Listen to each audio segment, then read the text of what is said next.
Dalam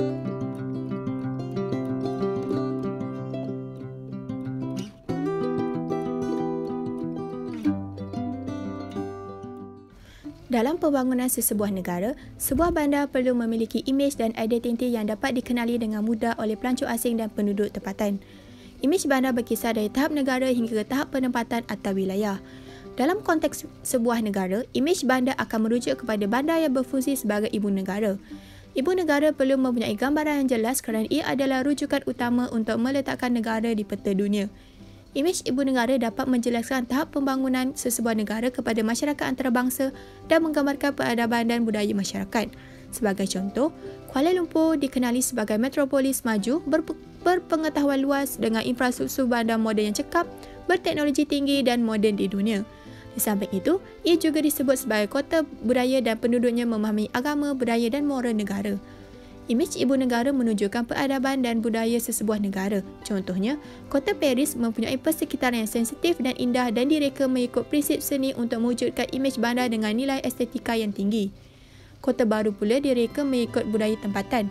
Dalam konteks negeri dan daerah, imej bandar turut memainkan peranan penting bagi membezakan antara sebuah ibu negeri dengan ibu negeri yang lain dengan memaparkan ciri-ciri kedaerahan dan keunikan yang ada dalam setiap negeri. Gambaran sebenar sebuah bandar merujuk kepada peradaban yang dilalui oleh sebuah negara dengan persekitarannya untuk hidup dengan selesa dan dapat difahami oleh penduduk dan pelancong di bandar tersebut. Ia dirancang melalui penyatuan yang kuat dan penggunaan sub pekerjaan yang terbaik yang meliputi dunia semula jadi, aktiviti dan amalan orang tempatan untuk menghasilkan inovasi dan kreativiti.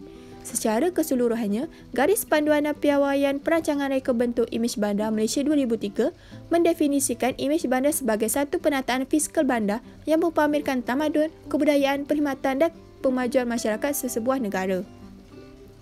Untuk mewujudkan imej bandar yang berkualiti tinggi, sebuah negara mesti menghadapi pelbagai cabaran. Menjelang alaf ketiga, beberapa cabaran besar yang dihadapi oleh perancangan bandar telah dikenal pasti.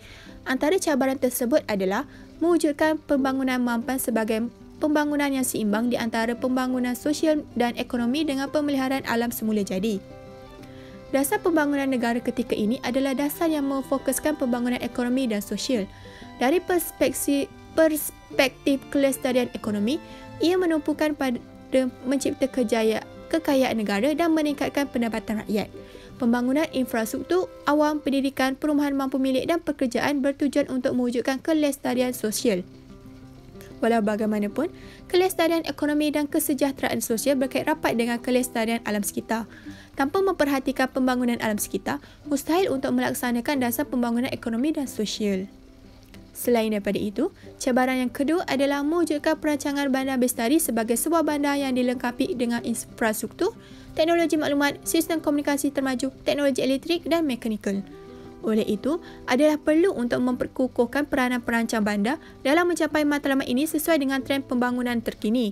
Penggunaan teknologi moden seperti penggunaan komputer dan alat perencanaan yang kompleks adalah perlu kerana dapat mempercepatkan proses reka bentuk, analisis, penyediaan laporan dan lain-lain. Di samping itu, pengubahsuaian yang diperlukan dapat dibuat lebih cepat daripada menggunakan kaedah konvensional.